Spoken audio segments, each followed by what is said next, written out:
Awesome. So I'll keep going because I just want to make sure we have enough time to fill all this.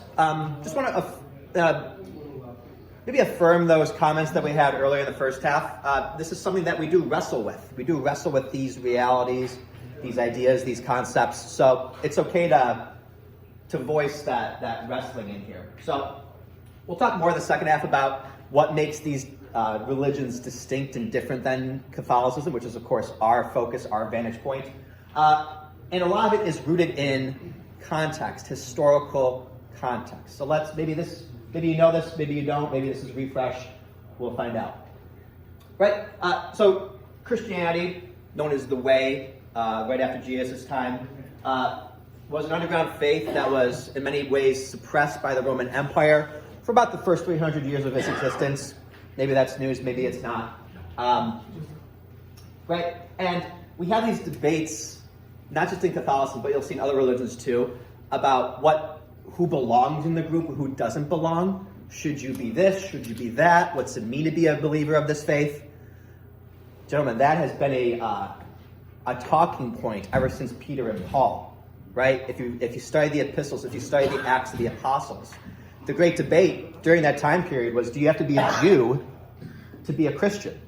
Or can Gentiles become Christians as well? The Petrine view, Peter's view, was that Judaism is a prerequisite.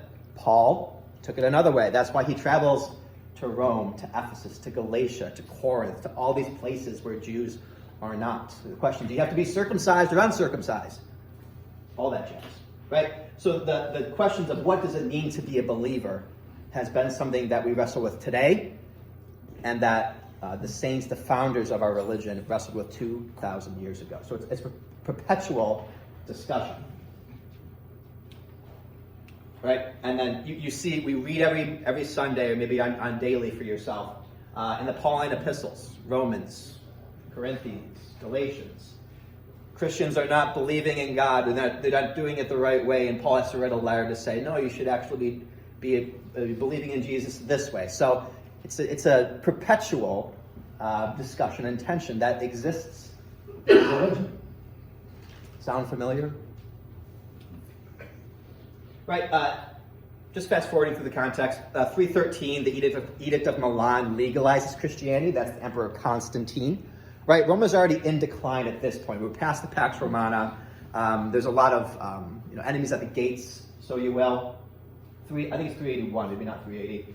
Christianity becomes the official legal religion of the empire, breaking away from their pagan roots. Now by 380, the decline is pretty precipitous at this point. The official fall, the historians call the fall of Rome, happens in 476 AD. Right? But before that, Christianity takes hold as the main religion at the time.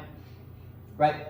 After 476, after the fall of Rome, there was a political, economic, and social vacuum in Western Europe. Right? What is to fill that vacuum when there's no emperors or organized, centralized system of governance?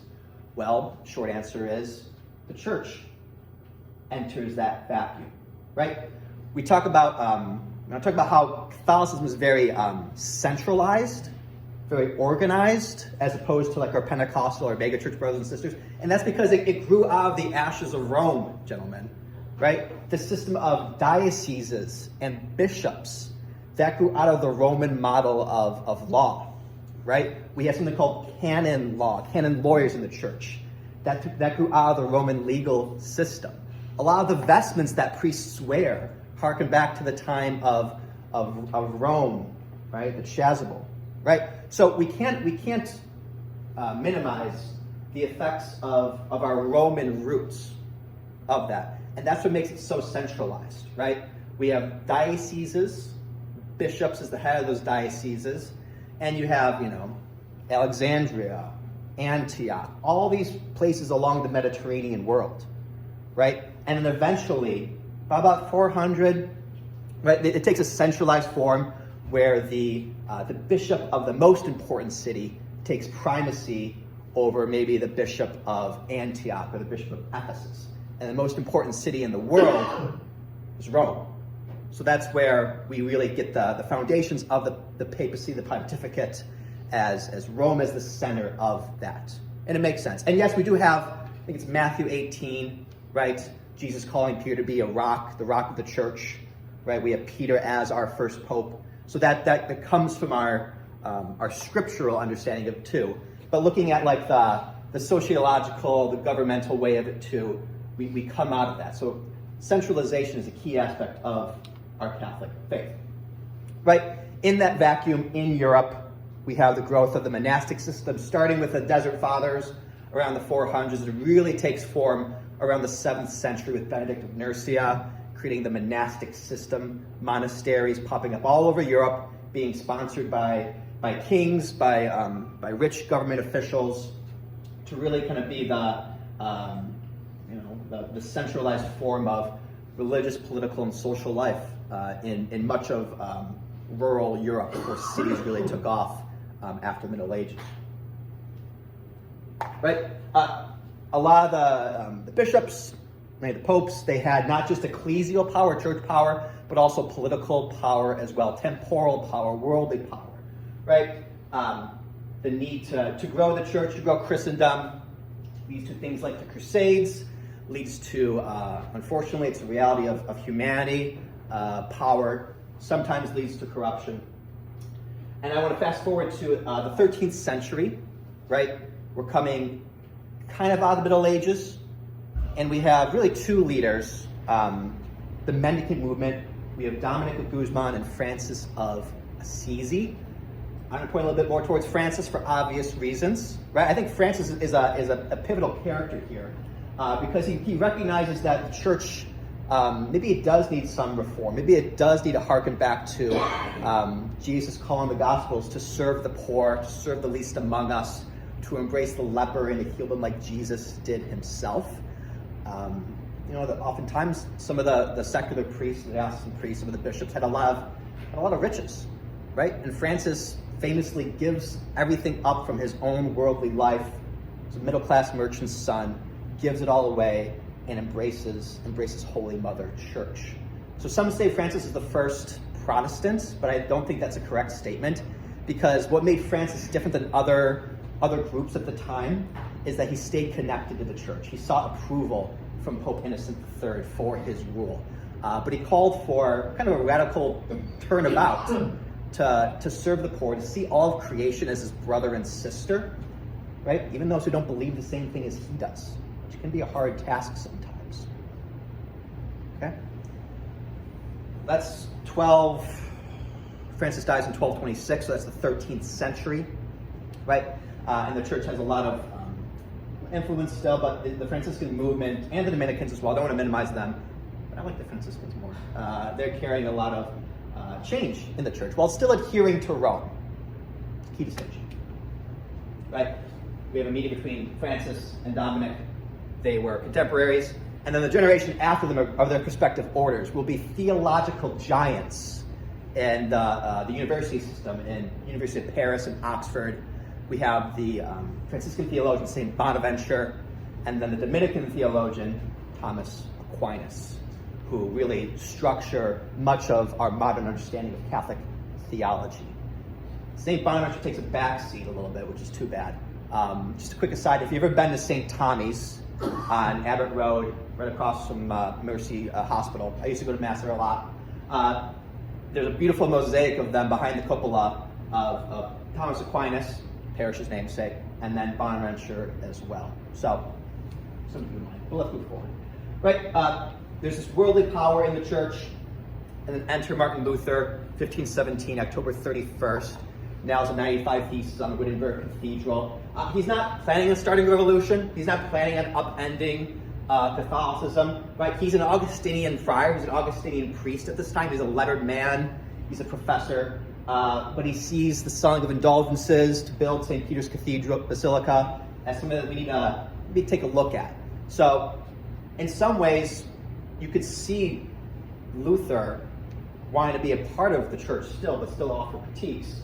But the time period that he lived in, remember we have the printing press at this time, the growth of distribution of printed materials, spreading of ideas. The new world is discovered at this point. So the world has changed from the time of Francis of Assisi to Luther. And it really takes off quick. So October 31st, 1517, 95 pieces are nailed to Wittenberg Cathedral. And by 1530, the Protestant Revolution is in full steam. Okay? Right? We're going to talk about Lutheran theology. Lutheran theology pretty much strips away the seven sacraments that Catholicism holds to just baptism and the Eucharist, right? As well as saying that salvation is by God's grace alone, not by grace and good works. Okay? Then we have a lot of splintering happening that I have some charts for later. Printing press, King Henry VIII from England wanting to divorce because his wife didn't give him a male heir, so he just completely splits from Rome, creates the Anglican Church, right? Suppresses the monastic system. All these monasteries throughout England are turned into ruin overnight like that. It happens very quick, gentlemen. Protestantism grew quickly. And the word Protestantism, it's in protest to Catholicism, so it's referential to Catholicism. Right? I'll send this because I think it's really helpful as we try to understand this. Right? We have all this splintering happening. Right? Pentecost, believe it to be the birth of the church. Catholicism kind of grows out of this. I didn't talk too much about the Orthodox Church because that's not a reality of our Western New York context. It's a lot of our Eastern brothers and sisters in Eastern Europe, but there was a schism in 1054 that kind of split West and East. But in our Western frame of mind, right, we have Church of England, and then they splinter in many different ways. Quakers, Methodists, African American Methodist Episcopal, Unitarians, Pentecostals, Anabaptists, really think Germany, 1600s. That's where the modern Baptist movement is established, as well as the Amish and our Mennonite brothers and sisters. Reformation splinters, Lutherans, Presbyterians, Church of Christ, Presbyterians, Congregationalists, all that. So there's a lot there that splintering happens very in quick succession. We're talking about the 16th century, the mid-1500s in Europe. Mind you, at the same time, we have colonization happening in North America and South America as well, right? We have England taking a real strong Protestant stance, and then the most powerful empire at that time, Spain, really hunkering down to their Catholic identity. So it's happening in quick succession, gentlemen. I think this is, it's hard for me to explain all of this right now. We have kind of all the comparable denominations surrounding this, right? Catholicism is center-left over there. Kind of who it was founded by, how many people believe in it, how we understand Scripture, how many books of the Bible we have compared to our brothers and sisters who don't adhere to Catholicism. How do we achieve salvation? How do we understand the church? How do we understand the sacraments? So, left center is Catholicism. Our first Protestant brothers and sisters, Lutheranism, are on the left side there. Our Orthodox brothers and sisters, the Great Schism in 1054, that's right there. And then we have Anabaptists, which stemmed off into kind of the Baptist movement and the Mennonites and Amish in the United States, right? Congregationalists, okay, they kind of came to the New World, talking like New England in like the 1600s, because they didn't really adhere to the Church of England in that sense. Our Baptist brothers and sisters right here as well. Our Anglican on the far left, Church of England. The Church of England in the United States is more or less the Episcopalians. And of our Protestant brothers and sisters, the Episcopalians kind of look the most like Catholics.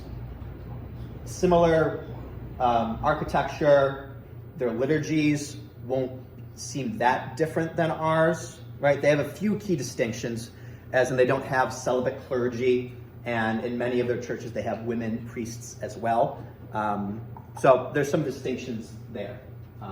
Methodists, the third largest mainline Protestant in the United States, right?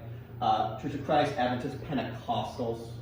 So we have a lot of distinctions between the religions here. I don't know if I want to get a little bit more to kind of more modern movements, but I'm more than happy to share this with you, gentlemen, surrounding this. But we know what we believe as Catholics, right? 7 sacraments, real presence of the Eucharist, papal succession, right?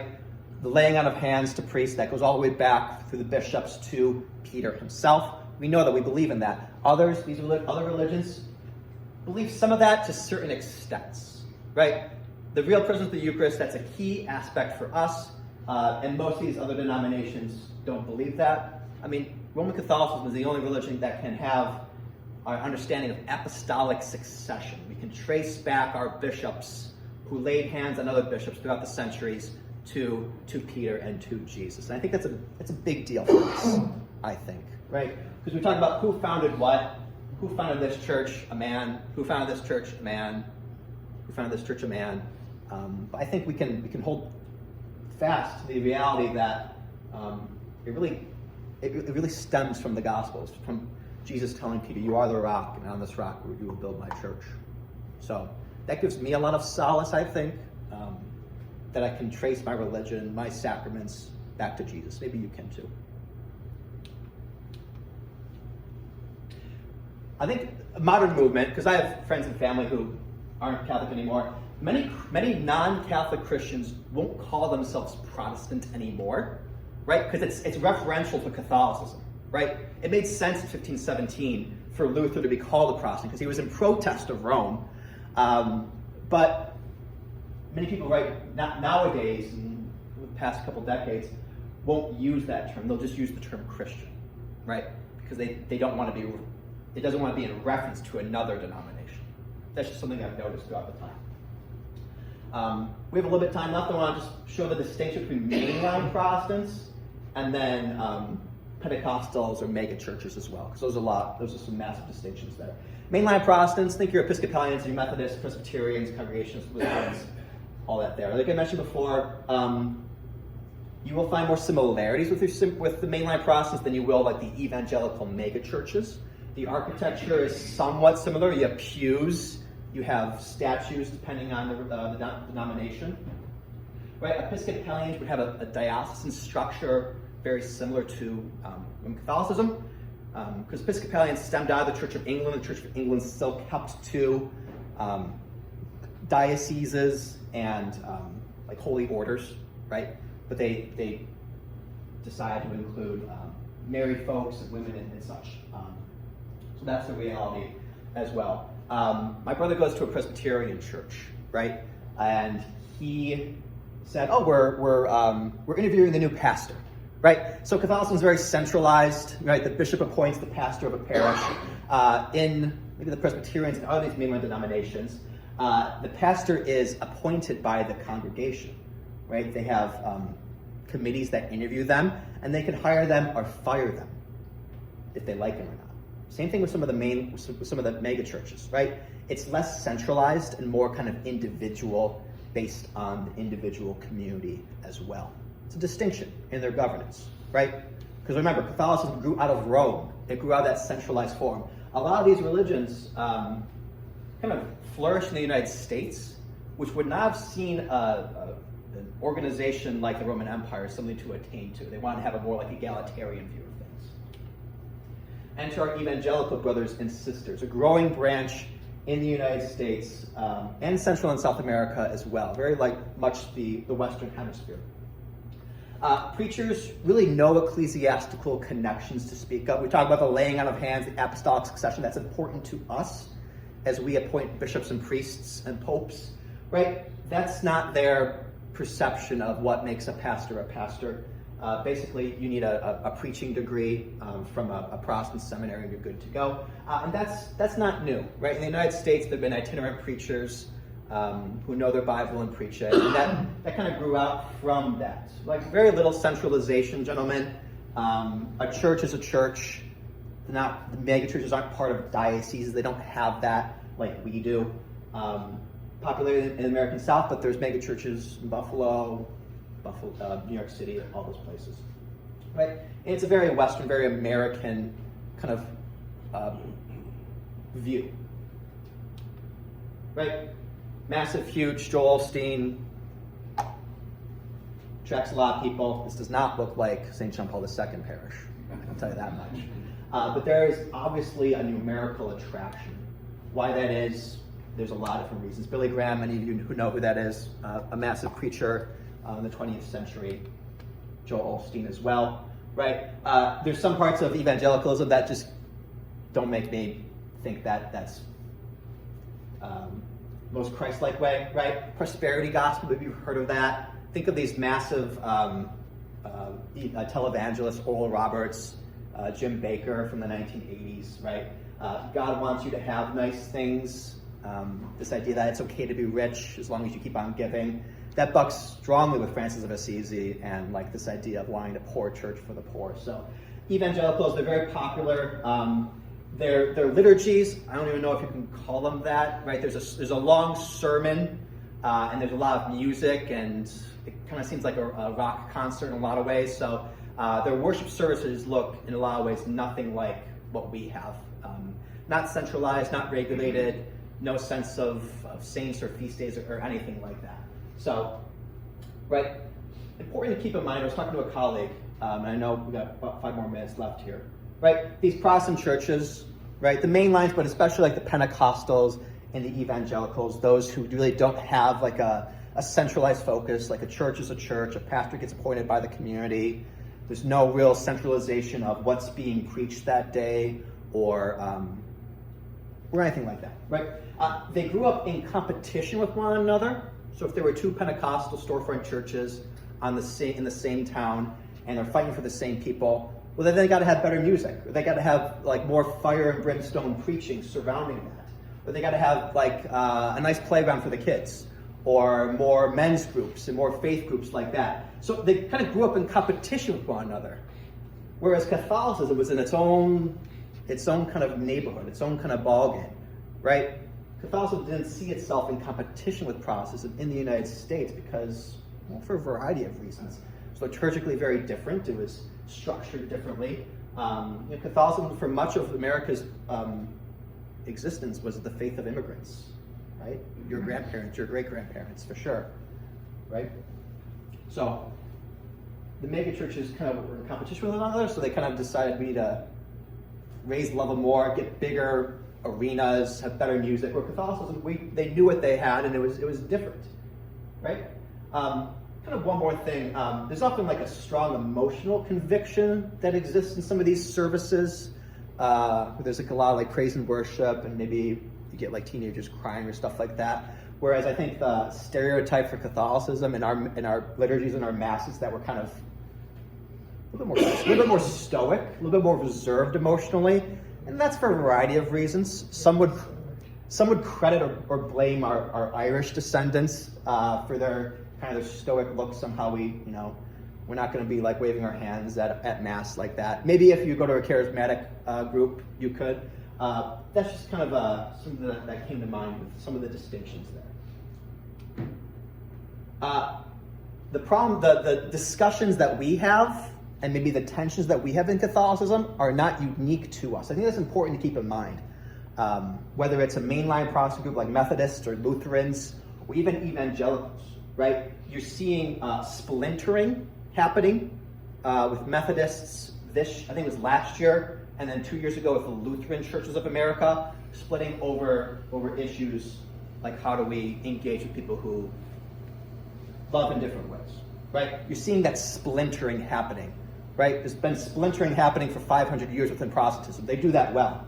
They splinter well. As Catholics, we're called to be universal, right? Connected to one another through Rome.